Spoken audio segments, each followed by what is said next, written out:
Que la paix sur vous tous. Bonjour. Aujourd'hui, je veux parler du formatage, du conditionnement que l'on subit de plusieurs manières sur le plan religieux, spirituel et même au niveau familial et aussi du système. Ça nous amène à être conditionnés, formatés, aliénés à une certaine façon d'être ou de penser qui peut donner aussi des dérives telles que la police de la pensée et aussi la pression sociale, la pression religieuse. Donc, on t'a formaté à être comme ça et tu ne dois pas justement sortir de ce cadre, de ces règles qu'on t'a mis à tort ou à raison, puisque il y a des choses qui sont dévoyées, des choses qui sont assez justes. S'en rendre compte, après, au bout d'un certain moment, ça peut faire un choc, ça peut être très très troublant et c'est justement ça le thème de cette vidéo.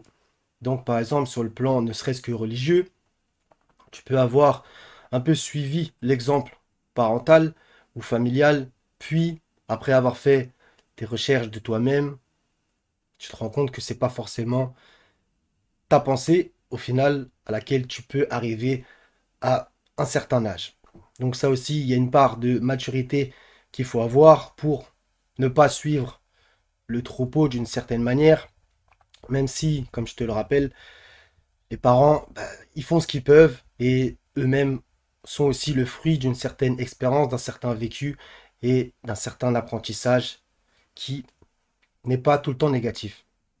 Donc ce conditionnement, ce formatage de la société aussi, ça commence à l'éducation nationale, etc., etc., etc.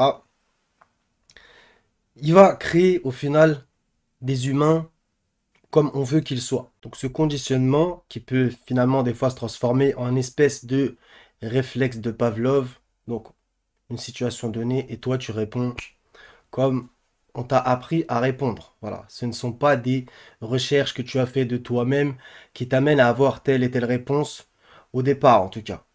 Avant ce qu'on appelle entre guillemets l'éveil, même si j'aime pas forcément ce mot.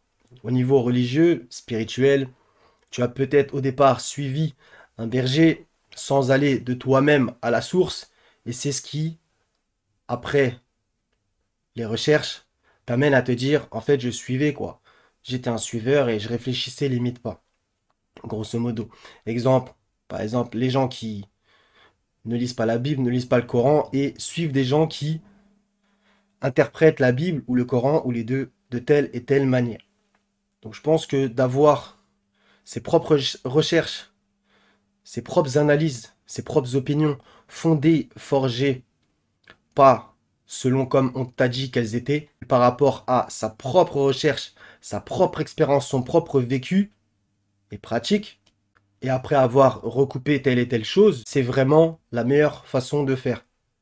Donc chercher la vérité à la source. Voilà. Et hélas, comme je te l'ai dit, on a tous été formatés, conditionnés par ce système, et donc des fois on a des réflexes un petit peu faciles, alors que justement ça nous enferme, ça nous enchaîne dans une façon de penser et de voir.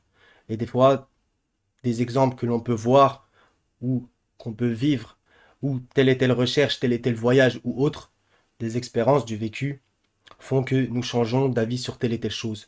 Donc tout ça pour t'amener à les prophètes, par exemple. Ils étaient envoyés par notre Seigneur et ils allaient à contre-courant. Ils allaient à contre-courant. Donc le peuple avait un rejet qui, dans un certain sens, peut être compréhensible puisque ce sont des choses qui, en général, n'avaient pas entendu ou pas assez, etc. D'accord? Même si, justement, certains croyaient directement ou pas, avec le temps, etc.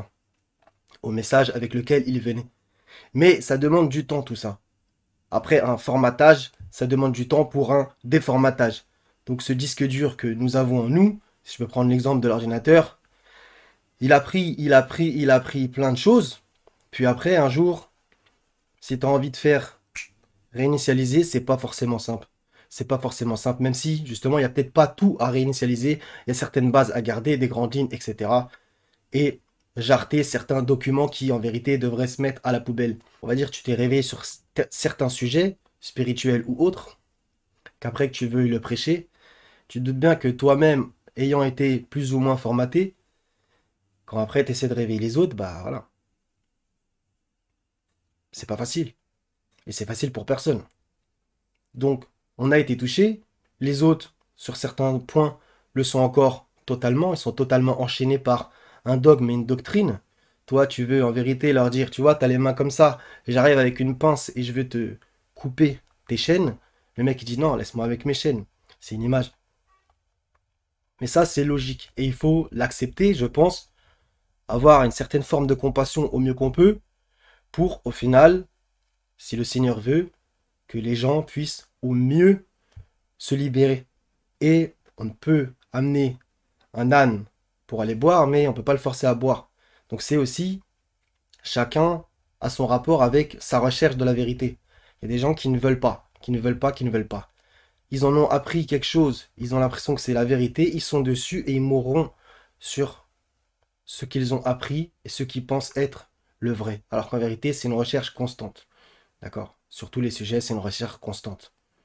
Donc voilà, j'avais envie de te parler un petit peu de tout ça. Il y aurait sûrement plein de choses à dire, mais j'avais envie que ça soit assez court. N'hésite pas au passage à parler de ta propre expérience, par rapport à ta propre recherche de vérité, et par rapport à quand tu essaies de la partager aux autres. Et peut-être que certains, tu vas leur dire quelque chose, tu vas semer la graine, ça va pas germer tout de suite, mais ça viendra plus tard, et ils t'en remercieront, etc. Donc c'est, je pense, ça qu'il faut viser, que les gens aillent de eux-mêmes vers les textes, vers le vécu. Ça, c'est nous tous, on a tous un vécu de toute façon, mais des expériences qui pourraient peut-être les faire réaliser des choses. Ça, je pense que c'est le mieux parce que balancer des choses pré-mâchées, c'est bien gentil des fois. Et là, c'est ce que je fais aussi au passage. Mais je préférais que les gens aillent d'eux-mêmes des fois. Voilà. Soyez tous bénis les frères et les sœurs. À la prochaine si Dieu veut. Paix sur vous tous.